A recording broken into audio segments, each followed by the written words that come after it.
Amnesty international एक अंतर्राष्ट्रीय संस्था है जिसका हेडक्वार्टर है यूनाइटेड किंगडम में।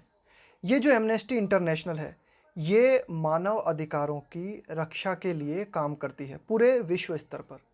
तो इसने डिसाइड किया है, ये जो एमनेस्टी इंटरनेशनल है इसने डिसाइड किया है कि जो भी गतिविधियां ये भारत में करती हैं अब भारत में उन गतिविधियों को नहीं करेगी। कुल मिला के हुआ क्या कि भारत सरकार लगातार एमनेस्टी इंटरनेशनल की जो गतिविधियां थी उनमें हस्तक्षेप कर रही थी कि ये जो ऑर्गेनाइजेशन है एमनेस्टी, इस ऑर्गेनाइजेशन में भारत सरकार द्वारा लगातार हस्तक्षेप किया जा रहा था। तो इससे परेशान होकर एमनेस्टी ने तय किया है कि भाई एमनेस्टी अपनी जो गतिविधियां हैं उन गतिविधियों को भारत में अंजाम नहीं देगी। एमनेस्टी का मतलब होता है राज्य क्षमा, है ना, उसी से बना ये जो एमनेस्टी इंटरनेशनल बना है ना, ये एमनेस्टी जो शब्द है इस एमनेस्टी का मतलब होता है राज्य के द्वारा जब किसी को क्षमा प्रदान की जाती है ना, राज्य क्षमा, उसे कहा जाता है एमनेस्टी। तो उसी से बना है ये एमनेस्टी। एमनेस्टी इंटरनेशनल एक ऑर्गेनाइजेशन है जिसका काम है पूरे विश्व स्तर पर मानव अधिकारों की रक्षा के लिए प्रयास करना। अब समझने की कोशिश करते हैं कि पूरा मामला क्या है। कॉन्स्ट्रेनिंग क्रिटिक, देखो ये जो शब्द है ना कॉन्स्ट्रेन का मतलब होता है नियंत्रित करना, किसी को कंट्रोल करना। तो यहाँ पे किसे कंट्रोल करने की कोशिश की जा रही है? क्रिटिक को। क्या मतलब होता है क्रिटिक का?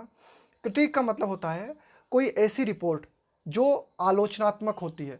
अब देखो क्या करती है कि ये जो एमनेस्टी इंटरनेशनल है अपनी लगातार कई रिपोर्ट्स जारी करती रहती है और उस रिपोर्ट्स में बताती है कि भाई किस देश में, किस धर्म पर, किस जाति पर, है ना, किन लोगों पर किस तरह की अत्याचार किए जा रहे हैं ना, या क्या ऐसी बातें हैं जो कि मानव अधिकार के प्रतिकूल जाती हैं। अगर ऐसी कोई बातें हो रही हैं तो एमनेस्टी अपना क्रिटिक प्रकाशित करती है, अपने क्रिटिक में उन बातों को जो है पब्लिश करती है। अब उन बातों को, यानी कि मानव अधिकार के लिहाज से जो बातें गलत हैं उन गलत बातों का विवेचनात्मक रिपोर्ट जो है वो कहलाता है क्रिटिक। तो भारत सरकार जो है एमनेस्टी के क्रिटिक को, भारत सरकार एमनेस्टी के क्रिटिक को कंट्रोल करने की कोशिश कर रही है ना, कॉन्स्ट्रेनिंग क्रिटिक। उसी संबंध में टाइटल दिया गया है कॉन्स्ट्रेनिंग क्रिटिक। तो ध्यान में रखना, क्रिटिक का मतलब है कोई समीक्षा या फिर कोई आलोचनात्मक लेख या फिर कोई ऐसी रिपोर्ट जिसमें कि खामियां गिनाई जाती है ना, एक तरीके से जो बुरी बातें हैं, है ना, उनको प्रकाश में लाया जाता है। एमनेस्टीज डिसीजन टू क्लोज शॉप। अब यहाँ पे शॉप का मतलब है काम करने का स्थान, कि भाई एमनेस्टी विश्व के कई देशों में सक्रिय है। ये एक इंटरनेशनल ऑर्गेनाइजेशन है जो कि सभी देशों से संबंधित आंकड़े इकट्ठे करती है और अपने ओपिनियन रखती है। तो एमनेस्टीज डिसीजन टू क्लोज शॉप, तो यहाँ पे शॉप का मतलब है एमनेस्टी के कार्य करने का स्थान इन इंडिया इज अनफॉर्चुनेट। तो एमनेस्टी का डिसीजन है, क्या डिसीजन लिया है एमनेस्टी ने, कि भाई वो जो भी गतिविधियां भारत में अंजाम देती है उन गतिविधियों को अब बंद कर देगी। तो एमनेस्टी का ये जो डिसीजन है, इस डिसीजन के लिए आया है इज, ये जो इज आया है ना यहाँ पे, ये आया है डिसीजन के लिए कि भाई जो एमनेस्टी का डिसीजन है वह दुर्भाग्यपूर्ण है, इज अनफॉर्चुनेट। आगे देखते हैं। The role played by human rights organizations in documenting and questioning state functioning and excesses is। अब यहाँ पे ये जो इज आया है, ये इज आया है रोल के लिए, है ना, कि भाई जो रोल है unnecessary component of civil society activities. देखते हैं इस पूरे सेंटेंस को, थोड़ा सा बड़ा है तो यहाँ पे ध्यान रखना हमारा सब्जेक्ट है रोल, उस रोल के लिए आया है इज, है ना, रोल है। आगे देखते हैं कि the role played by human rights organisation, कि भाई मानव अधिकारों से जुड़ी हुई जो संस्थाएं हैं उनके द्वारा जो भूमिका निभाई जाती है ना, रोल प्ले का मतलब है भूमिका निभाना। इन डॉक्यूमेंटिंग, कि भाई ये जो विभिन्न ह्यूमन राइट्स ऑर्गेनाइजेशन है, विभिन्न मानव अधिकार से संबंधित जो संस्थाएं हैं वो क्या करते हैं, डॉक्यूमेंटिंग का काम करते हैं। किसी भी चीज़ को डॉक्यूमेंट करने का मतलब होता है उस चीज़ को लिखित रूप में किसी रिपोर्ट के रूप में दर्ज करना, है ना, उसे कहा जाता है डॉक्यूमेंटेशन। एंड क्वेश्चनिंग, और सवाल खड़े करना कि भाई ये जो ह्यूमन राइट्स ऑर्गेनाइजेशन है ये अगर मानवीय दृष्टि से कोई गलत काम हो रहा है तो उस होने वाले गलत काम को लिखित रूप में जो है रिकॉर्ड करते हैं। इसके अलावा सवाल करते हैं स्टेट फंक्शनिंग, कि भाई जिस राज्य में या फिर जिस देश में वो गलत काम हो रहा है उस देश से या उस एक तरीके से उस देश से या उस राज्य से ये सवाल करते हैं ना। And questioning state functioning and axes का मतलब होता है अति, कि भाई मानो कि कोई किसी देश में किसी पर्टिकुलर धर्म के प्रति, है ना, पर्टिकुलर लोगों के प्रति कोई अतिवादी रवैया अपनाया जा रहा है ना, एक तरीके से कट्टर रवैया अपनाया जा रहा है ना। एक्सेसेस का मतलब है यहाँ पे एक तरीके से अतिवादी अप्रोच, है ना, कट्टर रवैया अपनाना। तो इज अननेसेसरी, तो उसे रोकने में जो है ना कि भाई किसी भी देश में है ना कि कोई राज्य किस तरह से फंक्शन कर रहा है, अपना काम कर रहा है, तो ऐसा तो नहीं हुआ कि कट्टर व्यवहार कर रहा हो, है ना। तो उनसे अगर कोई देश कट्टर व्यवहार कर रहा है तो उससे सवाल पूछने में, किसी लोगों पर अगर किसी तरह के अत्याचार कर रहे हैं तो उनको रिकॉर्ड करने में, उन तो ऐसा करने में ये जो विभिन्न मानवाधिकार संस्थाएं हैं ये एक अहम रोल प्ले करती हैं, अहम रोल अदा करती हैं। तो उनके द्वारा जो रोल प्ले किया जाता है इज़ अ नेसेसरी कंपोनेंट, यह एक जरूरी घटक है। कंपोनेंट का मतलब हो गया घटक, नेसेसरी मतलब आवश्यक, of civil society activism. Civil society activism, देखो एक्टिविज्म का मतलब है सक्रिय रूप से जब आप काम करते हो ना तो उसको कहा जाता है कि भाई ये आपका एक्टिविज्म है ना, कि भाई आप जो है सक्रिय रूप से अपनी क्रियाओं को अंजाम दे रहे हो ना। तो सिविल सोसाइटी कि भाई एक सभ्य समाज जो होता है उसके जो क्रियाकलाप होते हैं उनका एक अभिन्न अंग है। क्या है उनका अभिन्न अंग? कि भाई ये जो विभिन्न मानव अधिकार संस्थाएं होती हैं उनके द्वारा ये जो डॉक्यूमेंटिंग की जाती है गलत कामों की या फिर मानव अधिकारों का उल्लंघन किए जाने की, तो ये एकदम ठीक है।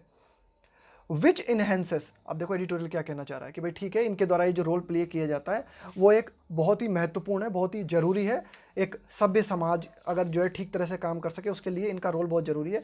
इसके माध्यम से क्या होता है? विच इनहेंसेस, इनहेंस का मतलब होता है और बढ़ाना, डेमोक्रेसी बाय सिक्योरिंग अकाउंटेबिलिटी। तो देखो ये जो ह्यूमन राइट्स ऑर्गेनाइजेशंस होती हैं जो कि सरकार से सवाल पूछती हैं विभिन्न मानवाधिकार से जुड़े हुए प्रश्नों को लेकर, तो ये क्या करती हैं? ह्यूमन राइट्स ऑर्गेनाइजेशन जो है बढ़ाती हैं हमारी लोकतंत्र की जो प्रक्रिया है ना, इस लोकतंत्र को बढ़ाने में अपना योगदान देती हैं ये संस्थाएं।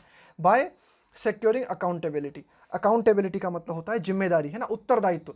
यानी कि जब सरकार से सवाल पूछा जाता है तो इसका मतलब है सरकार से पूछा जाता है कि भाई आप अपनी जिम्मेदारी को क्यों नहीं निभा रहे हैं ना। सरकार को अकाउंटेबल बनाया जाता है, सरकार को जिम्मेदारी का एहसास कराया जाता है इन संस्थाओं के द्वारा। तो हम यह भी कह सकते हैं कि भाई ये जो संस्थाएं हैं यह उत्तरदायित्व को सुनिश्चित करते हुए हमारी डेमोक्रेसी को भी विकसित करने में योगदान देती हैं। द फैक्ट, अब देखना ये हमारा सेंटेंस थोड़ा बड़ा है ना। द फैक्ट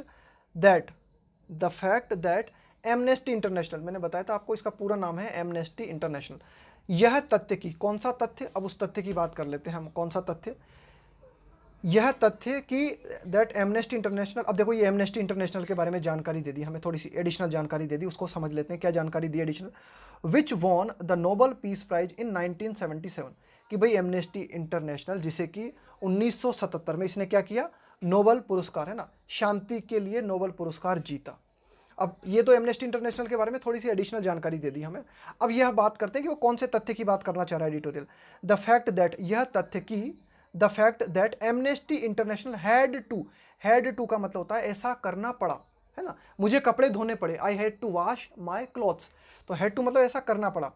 तो the fact that Amnesty International had to halt का मतलब है रोक देना, स्टॉप कर देना। Amnesty International had to stop operations in India, कि भाई यह तथ्य कि एमनेस्टी इंटरनेशनल को उसके जो क्रियाकलाप हैं भारत में उन्हें रोकना पड़ा, इस तथ्य की बात की जा रही है ना। हाल्ट का मतलब है रोकना, ऑपरेशंस इन इंडिया, ऑपरेशन का मतलब है ये जो गतिविधियां हैं, जो क्रियाकलाप हैं एमनेस्टी इंटरनेशनल के। तो यह तथ्य कि एमनेस्टी इंटरनेशनल को अपने क्रियाकलापों को भारत में रोकना पड़ा। क्यों रोकना पड़ा? बिकॉज ऑफ, किसके कारण? The freezing of its bank accounts. देखो फ्रीज का मतलब याद है क्या होता है? कि अगर आपके बैंक अकाउंट को फ्रीज कर दिया गया, इसका मतलब है कि आपके बैंक अकाउंट के जो ट्रांजैक्शन हैं उन्हें रोक दिया गया, उसे कहा जाता है फ्रीज करना। फ्रीज का मतलब क्या होता है? फ्रीज का काम क्या होता है? जमा देना किसी चीज़ को, जम जाना किसी चीज़ का, है ना, उसका उसे कहा जाता है फ्रीज। अकाउंट फ्रीज कर दिया आपका, बैंक अकाउंट फ्रीज कर दिया, इसका मतलब है कि अब आप कोई भी ट्रांजैक्शन नहीं कर सकते, कोई लेन देन नहीं कर सकते, आपका अकाउंट जो है एक तरीके से बंद कर दिया टेम्परेरी, उसे कहा जाता है अकाउंट को फ्रीज कर देना। तो एमनेस्टी इंटरनेशनल को भारत में अपने क्रियाकलापों को बंद क्यों करना पड़ा? वो इसलिए करना पड़ा क्योंकि उसके जो है बैंक जो है ना उनको फ्रीज कर दिया गया, बैंक अकाउंट्स जो है एमनेस्टी इंटरनेशनल के उन्हें फ्रीज कर दिया गया because of the freezing of its bank account and intrusive scrutiny. Intrusive का मतलब क्या होता है? देखो इंट्रूजन का मतलब होता है जबरदस्ती प्रवेश करना, है ना, एक तरीके से कानून का उल्लंघन करते हुए किसी दूसरे के क्षेत्र में घुसना। तो इंट्रूसिव का मतलब होता है एक तरीके से बिना अधिकार के प्रवेश करना, है ना, इंट्रूसिव का मतलब गलत तरीके से घुसना। तो intrusive scrutiny from state agencies, कि भाई भारत की जो विभिन्न एजेंसीज हैं, है ना, कि भारत की या भारत के राज्यों की जो विभिन्न एजेंसीज हैं, है ना, जैसे कि सीबीआई हो गई, है ना, या फिर जैसे कि ईडी हो गई, है ना, इन्फोर्समेंट डायरेक्टरेट है, तो ये, या फिर पुलिस हो गई, ये जो विभिन्न एजेंसीज हैं इन्होंने क्या किया? इन्होंने एमनेस्टी इंटरनेशनल की, स्क्रूटनी का मतलब होता है बारीकी से जांच करना, तो इन विभिन्न एजेंसीज ने एमनेस्टी की जो है बारीकी से जांच करने की कोशिश की, कानून का उल्लंघन करते हुए। देखो एक तो होता है कानून के साथ जो है आप इनकी जांच करते हो तो आता है बात समझ में, लेकिन अगर आप इंट्रूसिव का मतलब होता है जबरदस्ती जो है जांच करना, जबरदस्ती घुसना किसी के क्षेत्र में, कानून का उल्लंघन करते हुए जब आप कोई काम करते हो ना तो उसे कहा जाता है इंट्रूसिव एक्शन। तो ये दो कारण थे, है ना। अब देखो ये यहाँ पे ये इज किसके लिए आया, ये यहाँ पे इज आया है फैक्ट के लिए, ध्यान देना। The fact is therefore unfortunate. अब देखो इस तथ्य की बात करेंगे हम, देखो ये पूरा वाक्य यहां से यहां तक लिखा हुआ है ना, यहां फुल स्टॉप है। द फैक्ट, यह तथ्य जो है दुर्भाग्यपूर्ण है, इज देयर फॉर दुर्भाग्यपूर्ण, यह तथ्य जो है वह दुर्भाग्यपूर्ण है। अब ये देखते हैं कौन सा तथ्य दुर्भाग्यपूर्ण है। तथ्य है वह तथ्य यह है कि जो एमनेस्टी इंटरनेशनल है उसे भारत में अपने क्रियाकलापों को रोकना पड़ा, यह तथ्य दुर्भाग्यपूर्ण है। अब यहाँ पे कारण बताया गया है कि क्यों रोकना पड़ा, है ना, वो कारण बताया गया है। और यहाँ पे बताया गया है कि एमनेस्टी इंटरनेशनल जो है जिसने 1977 में नोबल शांति पुरस्कार जीता, है ना, तो ये बात बताएगी। तो इस तरह से देखो पूरा वाक्य लिखा हुआ है ना, तो यही बताया गया है यहाँ पे कि भाई क्यों रोकना पड़ा एमनेस्टी को। इसलिए रोकना पड़ा क्योंकि एमनेस्टी इंटरनेशनल के जो बैंक अकाउंट्स थे उनको फ्रीज कर दिया गया, उनके लेन देन को रोक दिया गया। इसके अलावा विभिन्न जो स्टेट एजेंसीज हैं भारत सरकार की, उनके द्वारा क्या किया गया, गैर कानूनी तरीके से एमनेस्टी की जांच की गई। आगे देखते हैं। तो यह तथ्य जो है दुर्भाग्यपूर्ण है ना, the fact is the therefore unfortunate. आगे देखते हैं क्या एडिटोरियल और बात करना चाहता है कि the government's response to Amnesty's international.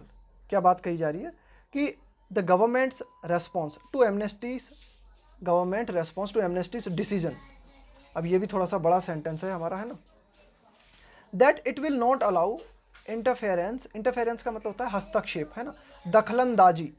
In domestic का मतलब हो गया घरेलू, political debates, domestic political debate का मतलब हो गया कि भाई राजनीतिक रूप से किसी मुद्दे को लेकर जो बातचीत की जाती है ना देश के भीतर या राज्य के भीतर, उसे कहा जाता है डोमेस्टिक पॉलिटिकल डिबेट्स। एंटाइटीज का मतलब हो गया संस्थाएं, विभिन्न संस्थाएं, है ना। Funded by foreign donation, fund का मतलब है पैसा देना, है ना, कि भाई आपको फंड कहाँ से मिलता है, कहाँ से फंडिंग होती है आपकी, है ना। तो फंडेड बाय फॉरेन, फॉरेन का मतलब हो गया विदेशी, डोनेशंस का मतलब हो गया दान, है ना। तो देखो भारत सरकार ने क्या कहा है कि ये जो एमनेस्टी ने जो डिसीजन लिया है कि भाई एमनेस्टी ने क्या डिसीजन लिया है कि वह अपने जो ऑपरेशंस होते हैं, उसके जो क्रियाकलाप होते हैं, उन ऑपरेशंस को भारत में बंद कर देगी, है ना, भारत के संबंध में वो कुछ नहीं करेगी, है ना। तो ये डिसीजन एमनेस्टी ने लिया है। तो देखो भारत सरकार की क्या रिस्पॉन्स है, द गवर्नमेंट रिस्पॉन्स, कि भारत सरकार की क्या प्रतिक्रिया है, एमनेस्टी ने जो डिसीजन लिया है उस डिसीजन के प्रति भारत सरकार की क्या प्रतिक्रिया है।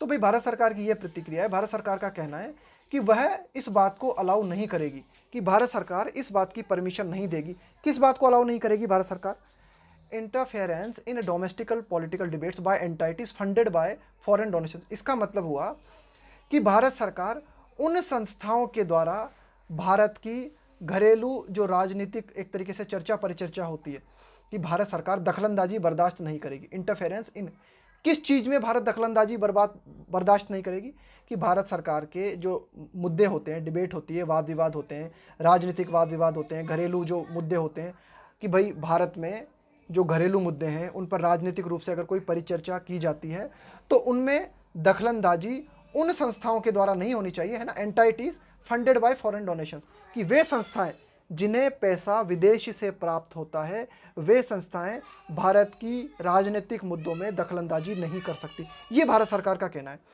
तो भारत सरकार की प्रतिक्रिया जो है ना, द गवर्नमेंट रिस्पॉन्स सजेस्ट। अब यहाँ पे देखना कि ये जो सजेस्ट आया ना, ये सजेस्ट किसके लिए आया, रेस्पॉन्स के लिए आया ना, द गवर्नमेंट रिस्पॉन्स, कि भाई भारत सरकार का जो रेस्पॉन्स है वो ये दिखाता है ना, वो ये सजेस्ट करता है। तो ये क्या है, कोमा टू कोमा होता है ना, तो धीरे धीरे रोक रोक के पढ़ना है वाक्य को, तब जाके पूरा वाक्य समझ में आएगा।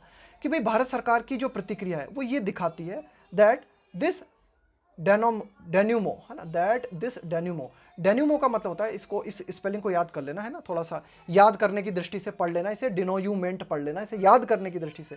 लेकिन जब हम इसका प्रोनाउंसिएशन करेंगे ना तो इसे बोलेंगे डेन्यूमो। तो दैट दिस डेन्यूमो, डेन्यूमो का मतलब होता है फाइनल परिणाम, है ना, अंतिम नतीजा। That this denouement is linked to, कि भाई ये जो फाइनल परिणाम हमें देखने को मिला, क्या फाइनल नतीजा हमें देखने को मिला, कि भाई फाइनली एमनेस्टी ने डिसीजन लिया कि हाँ हम भारत में हमारे ऑपरेशंस नहीं करेंगे। तो ये जो नतीजा क्यों आया है ना, सजेस्ट है ना, तो भारत सरकार ने जो प्रतिक्रिया दी है उस प्रतिक्रिया से ये पता चलता है कि भाई जो एमनेस्टी इंटरनेशनल ने जो डिसीजन लिया है, जो उसका नतीजा है, that this denouement is linked to the group's critical reporting of decisions.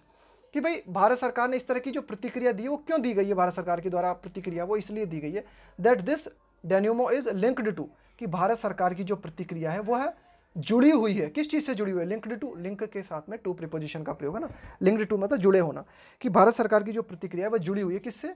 Group. यहाँ पे ग्रुप आया है इंटरनेशनल, एमनेस्टी इंटरनेशनल के लिए। ये जो ग्रुप है ना, ये ग्रुप आया है एमनेस्टी इंटरनेशनल के लिए। क्रिटिकल रिपोर्टिंग, क्रिटिकल रिपोर्टिंग का मतलब होता है किसी भी चीज़ की रिपोर्टिंग थोड़े आलोचनात्मक अंदाज में करना है ना, थोड़ी सी बुराइयों को उजागर करते हुए किसी चीज़ के बारे में जानकारी देना है ना, रिपोर्ट पब्लिश करना।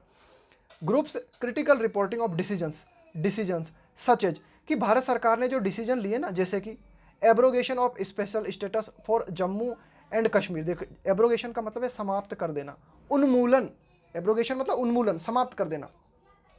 कि भाई जैसे भारत सरकार ने कुछ डिसीजन लिए, जैसे कि स्पेशल स्टेटस, विशेष दर्जा, किसका? जम्मू एंड कश्मीर का है ना, कि भाई भारत सरकार ने 2019 में जम्मू एंड कश्मीर का जो विशेष दर्जा था उसका उन्मूलन कर दिया है ना, जम्मू एंड कश्मीर के विशेष दर्जे को भारत सरकार ने 2019 में पूरी तरीके से समाप्त कर दिया। तो इस तरह के जो डिसीजन भारत सरकार के द्वारा लिए गए, इन डिसीजन की क्रिटिकल रिपोर्टिंग की गई, किसके द्वारा? एमनेस्टी इंटरनेशनल के द्वारा है ना। तो उसका नतीजा है कि भारत सरकार ने एमनेस्टी इंटरनेशनल को कई तरीके से जो है ना कंट्रोल करने की कोशिश की, और उनके चलते एमनेस्टी इंटरनेशनल बाध्य हुई कि वह भारत में अपनी दुकान बंद कर दे, है ना, कि भारत में जो ऑपरेशंस किए जा रहे हैं एमनेस्टी इंटरनेशनल के द्वारा उन्हें वापस ले ले। आगे देखते हैं, द ग्रुप हैज़ मेंटेन्ड। अब देखो एमनेस्टी इंटरनेशनल, तो यहाँ पे ग्रुप कहा जा रहा है एमनेस्टी इंटरनेशनल के लिए। The group has maintained that it has raised financial resources lawfully, कि भाई ये जो एमनेस्टी इंटरनेशनल है इसने इस बात को मेंटेन किया है ना, किस बात को मेंटेन किया है? That it has raised financial resources lawfully. Raise का मतलब है एक तरीके से उगाना, जैसे आप पैसा उगाते हो ना, पैसा जुटाते हो, यहाँ पे रेज का मतलब एक तरीके से जुटाना। That it has raised financial resources lawfully, कि भाई जो एमनेस्टी इंटरनेशनल है उसने जो भी एक तरीके से जो भी उसे पैसा उसने जुटाया है ना, कि फाइनेंशियल रिसोर्सेज, कि भाई जो भी संसाधन, रिसोर्सेज का मतलब हुआ संसाधन, कि भाई जहाँ से भी एमनेस्टी इंटरनेशनल के पास में पैसा आ रहा है, जिस संसाधन से एमनेस्टी को पैसा प्राप्त हो रहा है, उसका पूरा लेखा जोखा कानूनी रूप से एमनेस्टी इंटरनेशनल ने मेंटेन किया है। तो ये एडिटोरियल कहना चाह रहा है कि भाई जब एमनेस्टी इंटरनेशनल ने अपने बैंक अकाउंट्स को प्रॉपरली मेंटेन किया है, तो फिर क्यों आपने उसके अकाउंट को फ्रीज कर दिया है ना, कि भाई बात समझ में आती है कि अकाउंट में किसी तरह की धोखाधड़ी पाई गई तो आप जो है अकाउंट को फ्रीज कर सकते हो, कोई काला पैसा पाया गया है ना, या फिर मनी लॉन्ड्रिंग का कोई केस आया। लेकिन यहाँ हमने देखा कि भाई ये जो एमनेस्टी इंटरनेशनल है इसने जो भी पैसे जुटाए हैं, है ना, इसके जो वित्तीय संसाधन है वह कानूनी रूप से इसने पूरा पैसा जुटाया है। आगे देखते हैं, amnesty has taken up human rights causes. देखो टेकअप है ना, कि जब किसी भी मुद्दे को टेकअप करना है ना, इसका मतलब उस मुद्दे को उठाना है ना, उस जैसे मैं कहूँ कि भाई मैं इस मुद्दे को टेकअप करके संसद तक ले गया, यानी कि इस मुद्दे को मैं वहाँ तक लेके गया, इस मुद्दे को वहाँ तक उठाया, तो इस तरह से हम टेकअप का प्रयोग करते हैं ना, ये फ्रेजल वर्ब है। तो amnesty has taken up human rights causes, कि मानव अधिकारों से जुड़े हुए कई कारणों को एमनेस्टी इंटरनेशनल ने उठाया है, और उसे उठा के कहाँ तक ले गई है? वो काफ़ी ऊपर तक लेके गई है ना, अंतर्राष्ट्रीय मंच तक इन मुद्दों को एमनेस्टी इंटरनेशनल ने उठाया है। जैसे कि कौन कौन से मुद्दे एमनेस्टी इंटरनेशनल ने उठाए हैं मानव अधिकारों से जुड़े हुए? जैसे कि सच एज माइनॉरिटी राइट्स, अल्पसंख्यकों से जुड़े हुए अधिकार है ना, माइनॉरिटी राइट्स, कि भाई एमनेस्टी ने कौन कौन से मुद्दे उठाए हैं ना पूरे विश्व स्तर पर, जैसे कि अल्पसंख्यकों के अधिकारों से जुड़े हुए मुद्दे। एंडिंग टॉर्चर, टॉर्चर का मतलब होता है प्रताड़ना, है ना, किसी को जो यातना दी जाती है, किसी को सताया जाता है ना, उसे कहा जाता है टॉर्चर।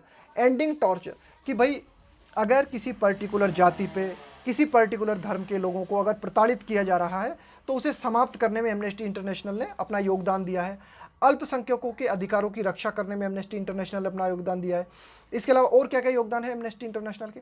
एबोलिशन, एबोलिशन का मतलब यही होता है पूरी तरीके से समाप्त करना, है ना, उन्मूलन कर देना किसी चीज़ का। Abolition of the death penalty, कि ये जो फांसी की सज़ा दी जाती है ना, मौत की सज़ा जो दी जाती है, उसे समाप्त करने के लिए भी एमनेस्टी इंटरनेशनल ने प्रयास किए हैं। एंड रेफ्यूजी राइट्स, और जो विभिन्न शरणार्थी होते हैं, कि भाई किसी देश में किसी प्रजाति पर, किसी धर्म के लोगों पर अत्याचार किया गया, उन्हें उस देश से भागना पड़ा, शरणार्थी शिविरों में उन्हें रुकना पड़ा, तो उनके लिए भी जो है एमनेस्टी इंटरनेशनल ने, उनके अधिकारों के लिए भी एमनेस्टी इंटरनेशनल ने आवाज़ उठाई है पूरे वैश्विक रूप से, ग्लोबली। ये इसके काम है, ठीक है। आगे देखते हैं।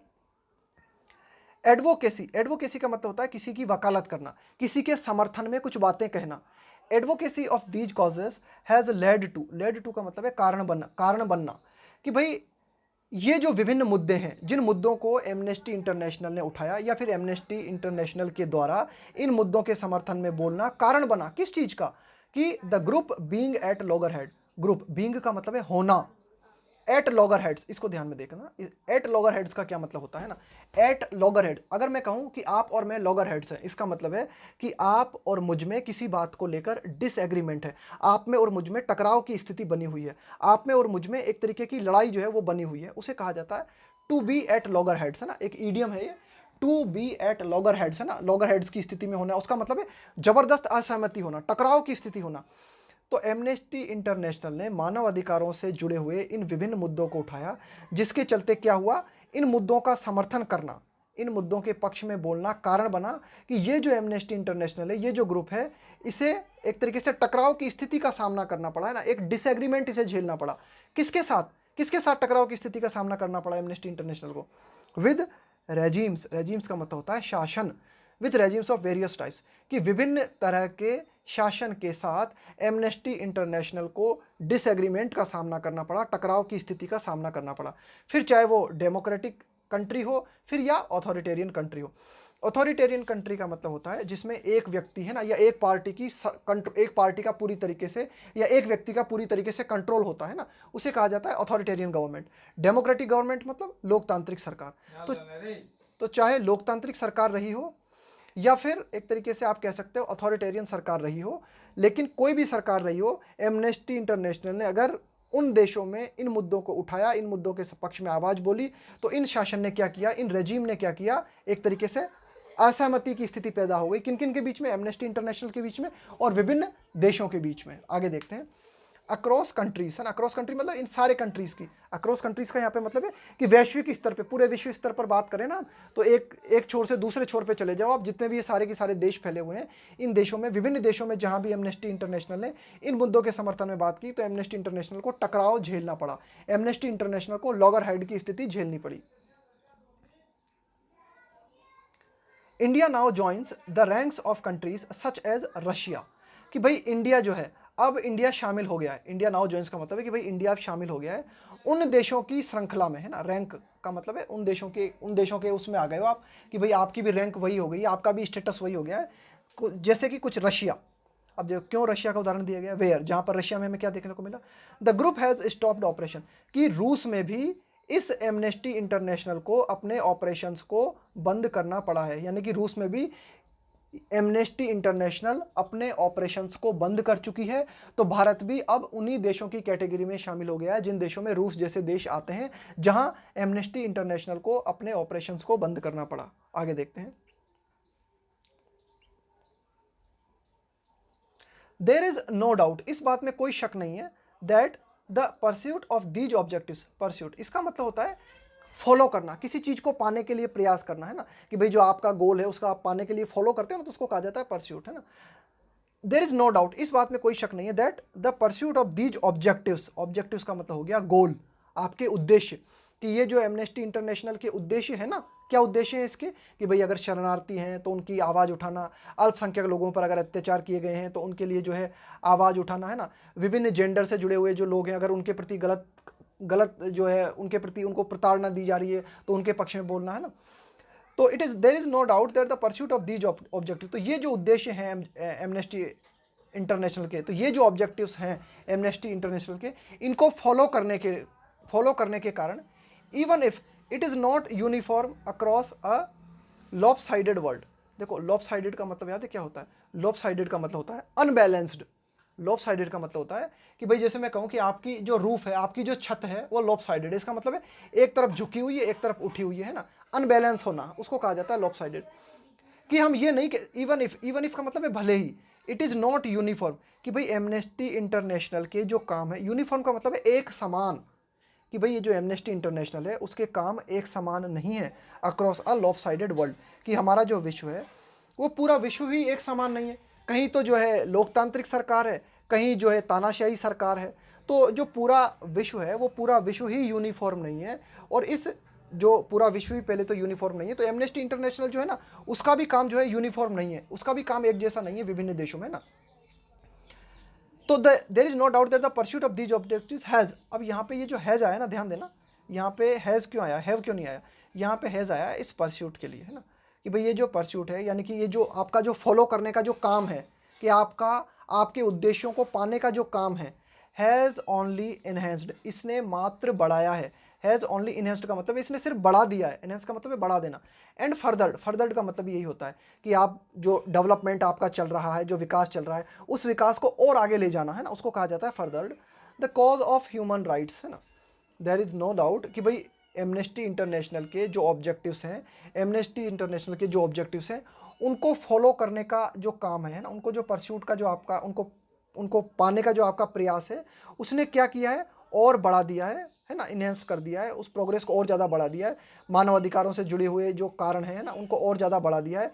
एंड देयर अवेयरनेस, और मानव अधिकारों से जुड़ी हुई जो बातें हैं उनके प्रति जागरूकता को पूरे विश्व स्तर पर एमनेस्टी इंटरनेशनल ने बढ़ाया है। For global citizens, global citizen मतलब हो गया विश्व नागरिक, विश्व नागरिकों के लिए, यानी कि विश्व के जो नागरिक हैं उनमें ह्यूमन राइट्स को लेकर जागरूकता बढ़े, है ना।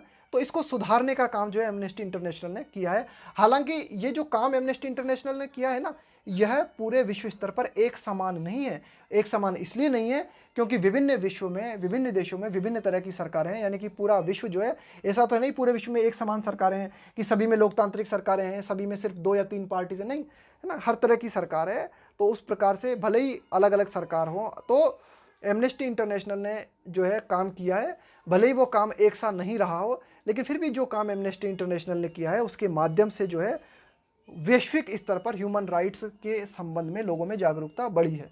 आगे देखते हैं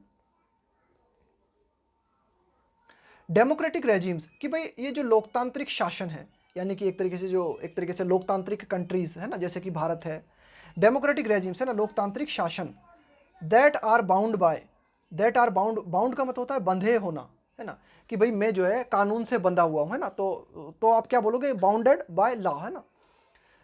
तो democratic regimes that are bound by constitutionalism, constitutionalism का मतलब होता है संवैधानिकता, कि भाई लोकतांत्रिक देश जो कि संविधान से बंधे हुए होते हैं, democratic regimes that are bound by constitutionalism, कि भाई लोकतांत्रिक देश जो कि संविधान से बंधे हुए होते हैं, शुड नॉट कंसिडर, उन्हें इस बात को कंसिडर नहीं करना चाहिए। कंसिडर करने का मतलब होता है किसी बात को अपने ख्याल में लेना, है ना, किसी बात को अपनी जानकारी में लेना, है ना।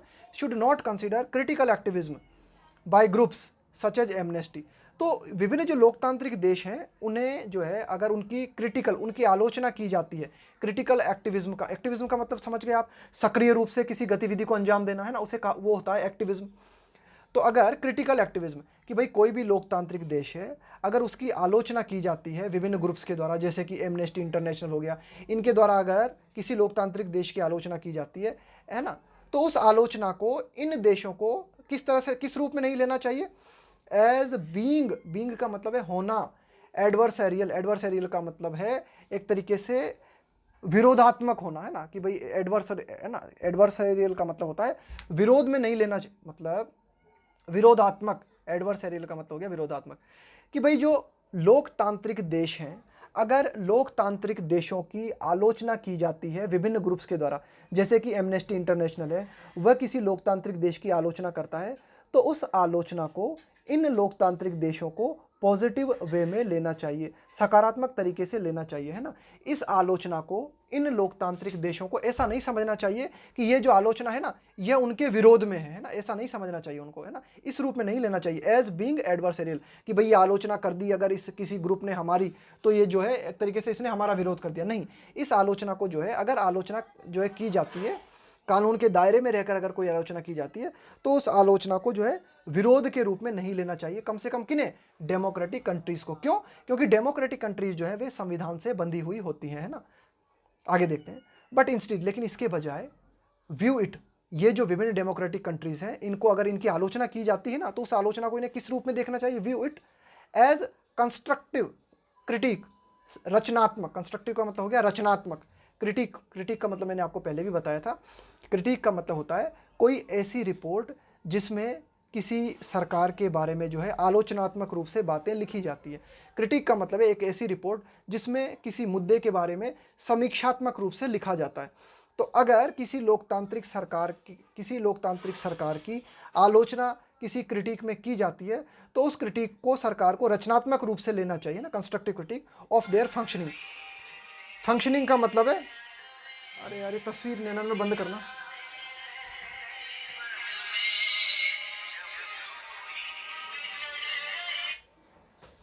याद कर ले इसे ना।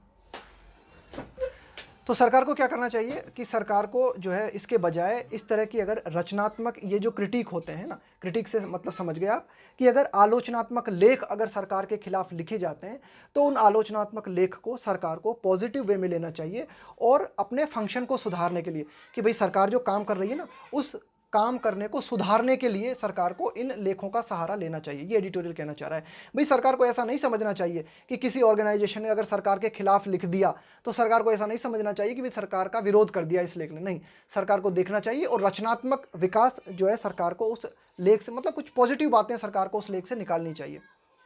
If the critique is not reason, अब अगर कोई क्रिटिक है ना, कोई रिपोर्ट है, कोई आलोचनात्मक लेख लिखा गया है, कोई समीक्षात्मक लेख लिखा गया है, अगर वह लॉजिकल नहीं है, रीजन का मतलब है तर्क के आधार पे होना, लॉजिकल होना, कि भाई अगर if the critique is not reason, कि भाई अगर जो लेख लिखा गया है वह अगर तर्क के आधार पर उचित नहीं है, the state can rebut it. Rebut का मतलब होता है एक तरीके से विरोध, खंडन करना किसी चीज़ को ना, नकार देना है ना, किसी भाई आर्ग्यूमेंट देके किसी बात का खंडन करना, आर्ग्यूमेंट देकर किसी बात का विरोध करना। कि अगर सरकार को लगता है कि भाई ये जो रिपोर्ट है, ये जो क्रिटिक है, ये जो आलोचनात्मक लेख है, अगर इस आलोचनात्मक लेख में बातें जो लिखी गई हैं वे तर्क के आधार पर गलत बातें लिखी गई हैं, तो सरकार उन बातों को रिबट कर सकती है, सरकार उन बातों का विरोध कर सकती है। किसके माध्यम से सरकार विरोध कर सकती है? किसके माध्यम से? कम्युनिक्स। कम्युनिक्स का मतलब होता है घोषणा पत्र। इसकी स्पेलिंग याद कर लेना, बहुत ज़्यादा पूछी जाती है स्पेलिंग मिस्टेक्स में। तो सरकार अपने घोषणा पत्रों के माध्यम से उनका विरोध कर सकती है कि भाई सरकार को लगता है किसी क्रिटिक में जो बातें छपी हैं वे बातें तर्क के आधार पर गलत हैं, तो सरकार उन गलत बातों का विरोध कर सकती है अपने घोषणा पत्रों के माध्यम से, या फिर सरकार अपनी प्रतिक्रिया भी दे सकती है उन क्रिटिक के लिए, है ना, कि भाई ये जो आलोचनात्मक लेख है ना, उनको जो है सरकार अपना रिस्पॉन्स भी दे सकती है, अपनी प्रतिक्रिया भी दे सकती है। बट लेकिन शुड नॉट रेस्ट्रिक्ट, लेकिन सरकार को ऐसा नहीं करना चाहिए। क्या नहीं करना चाहिए? रेस्ट्रिक्ट का मतलब है कंट्रोल करने की कोशिश करना, है ना, किसी पर प्रतिबंध लगाने की कोशिश करना। Freedom of expression, freedom of expression का मतलब हुआ अभिव्यक्ति की स्वतंत्रता, लेकिन सरकार को अभिव्यक्ति की स्वतंत्रता को रोकना नहीं चाहिए, है ना, थ्रू इंटिमिडेशन। किसके माध्यम से? इंटिमिडेशन। इंटिमिडेशन का मतलब होता है किसी को धमकाना, किसी को डराना, उसे कहा जाता है इंटिमिडेट।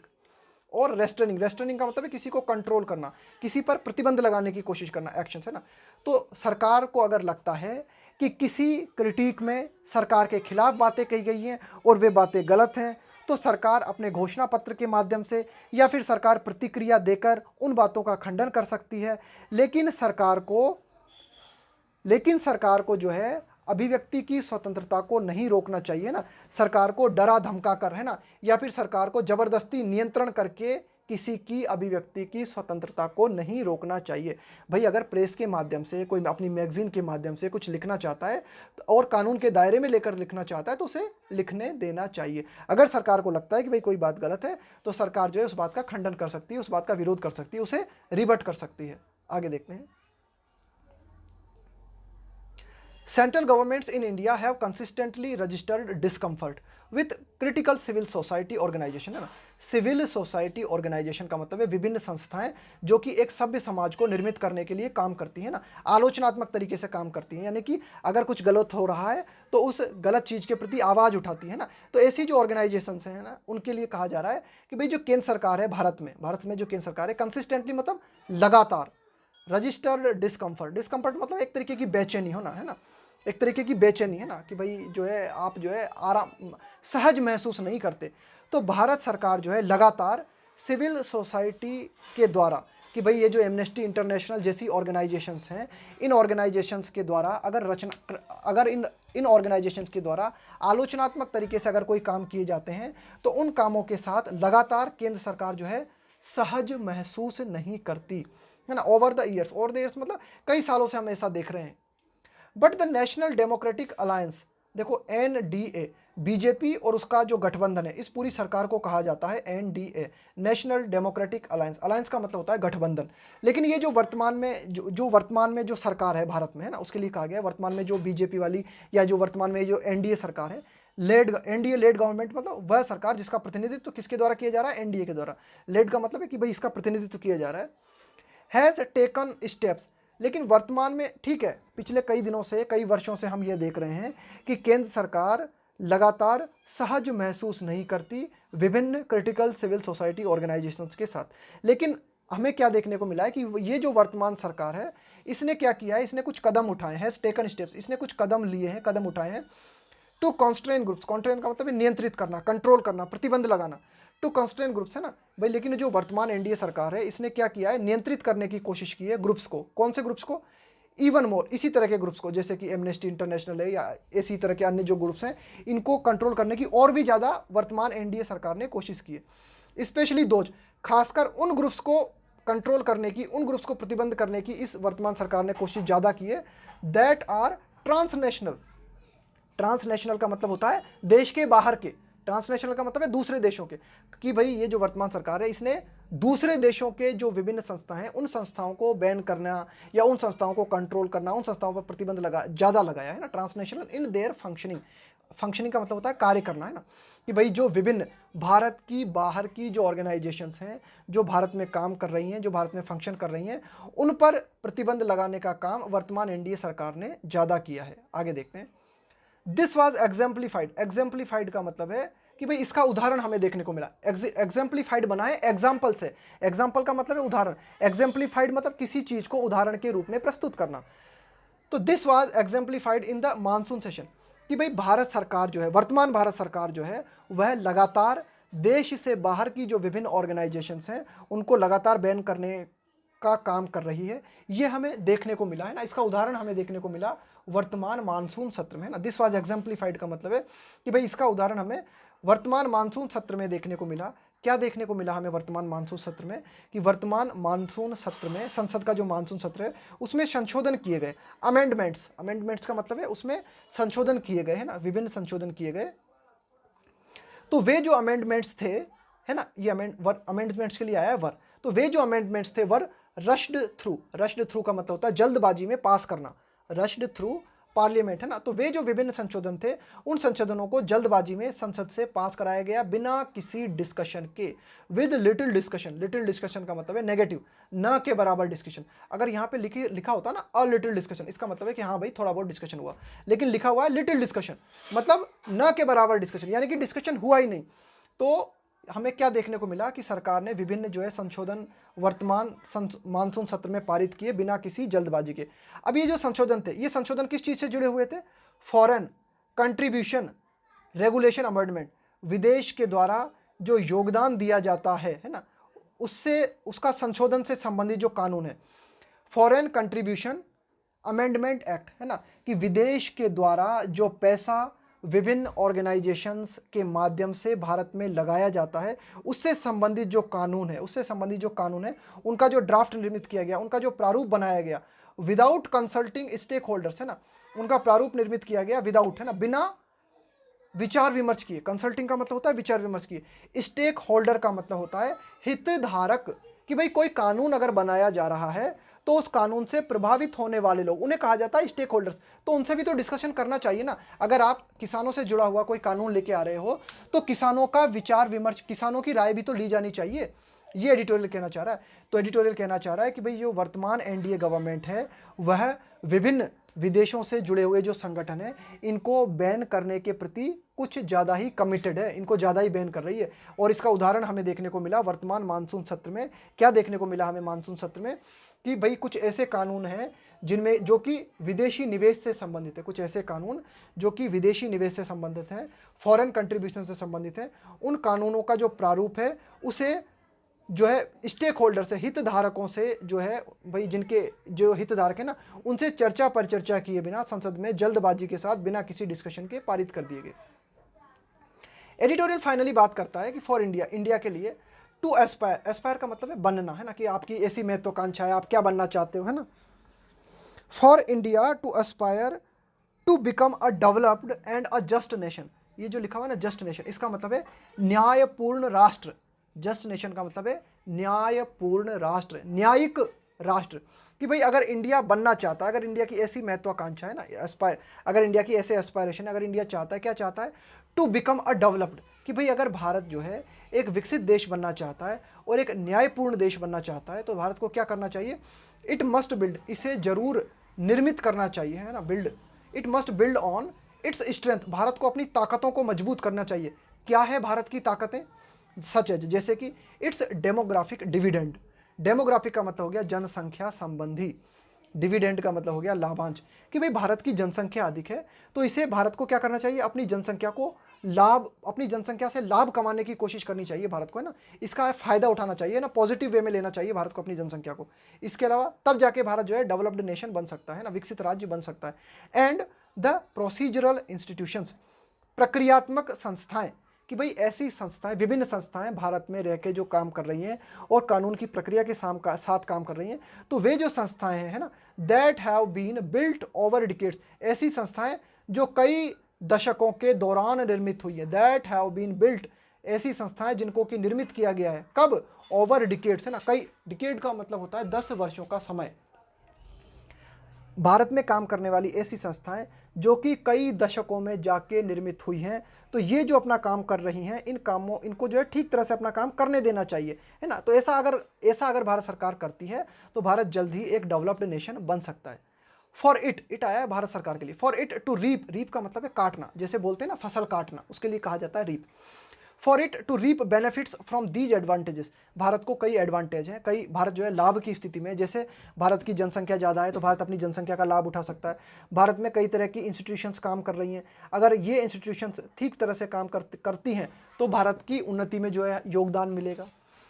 तो एडिटोरियल कहना चाहता है कि विभिन्न फायदे हैं भारत को, है ना, भारत के पास जनसंख्या ज़्यादा है, भारत के पास, भारत के अंतर्गत काम करने वाली कई विभिन्न ऑर्गेनाइजेशंस हैं, लेकिन हम इनका लाभ तभी उठा सकते हैं, for it to reap benefits from these advantages, कि इन फायदों का पूरी तरीके से लाभ प्राप्त करने के लिए, रीप बेनिफिट्स का मतलब है ना लाभ प्राप्त करना यहाँ पे ना, कि पूरी तरीके से आप अगर फसल काटना चाहते हो, पूरी तरीके से आप अगर पूरी तरीके से फ़ायदा लेना चाहते हो इन एडवांटेजेस का, उसके लिए ज़रूरी है एंटरप्रेन्योरशिप, उद्यमिता, एंटरप्रेन्योरशिप का मतलब है उद्यमिता, गवर्नमेंटल एक्शंस, है ना, कि भाई सरकार भी जो है कदम उठाए, एंड अदर इकोनॉमिक टूल्स, और अन्य जो है अर्थव्यवस्था के जो हमारे उपकरण हैं, कि भाई अन्य जो अर्थव्यवस्था को सुधारने के जो उपाय हैं, जो कि आरबीआई के द्वारा किए जाते हैं या भारत सरकार के द्वारा किए जाते हैं, वुड बी नेसेसरी, इन सब की हमें ज़रूरत पड़ेगी। तो यही एडिटोरियल कहना चाह रहा है कि अगर वास्तव में हम भारत को डेवलप्ड नेशन बनाना चाहते हैं तो हमें एंटरप्रेन्योरशिप की ज़रूरत पड़ेगी, उद्यमिता की ज़रूरत पड़ेगी, हमें कई उद्यमी लोगों की ज़रूरत पड़ेगी, है ना, कई ऐसे लोगों की ज़रूरत पड़ेगी जो कि निवेश करें, अपनी कंपनी खड़ी करें,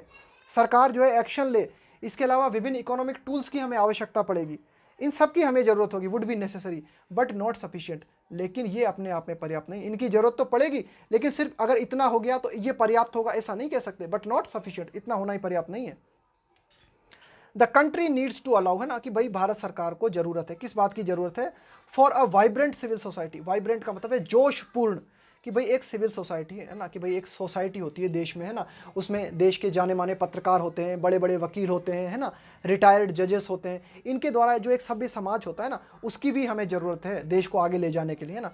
that has spearheaded, spearheaded का मतलब होता है अगुवाई करना, किसी चीज़ का नेतृत्व करना, किसी चीज़ में आगे बढ़ के भाग लेना, कि भाई भारत को सिविल सोसाइटी की भी ज़रूरत है।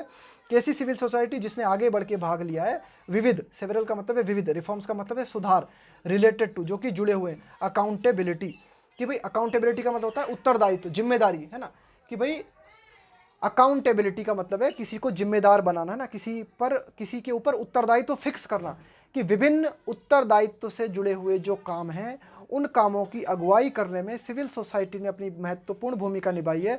तो भारत को डेवलप्ड कंट्री बनाने में सिविल सोसाइटी की भी हमें ज़रूरत पड़ेगी। तो देखते हैं सिविल सोसाइटी ने कौन कौन से काम किए हैं ना, जिनके माध्यम से रिस्पॉन्सिबिलिटी को फिक्स किया है, अकाउंटेबिलिटी को सुनिश्चित किया है, the right to information act, RTI, सूचना का अधिकार, सूचना के अधिकार के माध्यम से हमने सरकार को अकाउंटेबल बनाया है, सरकार को हमने जवाबदेह बनाया है, तो RTI हो गया। इसके अलावा वेलफेयर, कल्याण, जैसे कि the national rural employment guarantee scheme, कि भाई ये जो राष्ट्रीय स्तर पर ग्रामीण रोजगार गारंटी योजना जो है उसके माध्यम से हमने सरकार को जवाबदेह बनाने की कोशिश की है ना, उसमें भी सिविल सोसाइटी का हाथ है। इसके अलावा प्राइवेसी राइट्स, कि व्यक्ति की जो निजता से संबंधित अधिकार है ना, व्यक्ति की निजता से संबंधित जो अधिकार हैं उनकी रक्षा करने में भी सिविल सोसाइटी ने अपनी अहम भूमिका निभाई है। इसके अलावा जेंडर इक्वलिटी है ना, कि भाई लिंग के आधार पर किसी तरह की किसी तरह का भेदभाव नहीं होना चाहिए है ना, इसको सुनिश्चित करने में भी सिविल सोसाइटी ने अपना कंट्रीब्यूशन दिया है। And rights of sexual minorities, और सेक्सुअल दृष्टि से जो अल्पसंख्यक लोग हैं ना, यहाँ पर बात की जा रही है LGBT की है ना, लेस्बियन, गे, बाइसेक्सुअल, ट्रांसजेंडर जैसे लोग हैं ना, इनके अधिकारों की रक्षा करने में भी सिविल सोसाइटी ने अपना रोल निभाया है।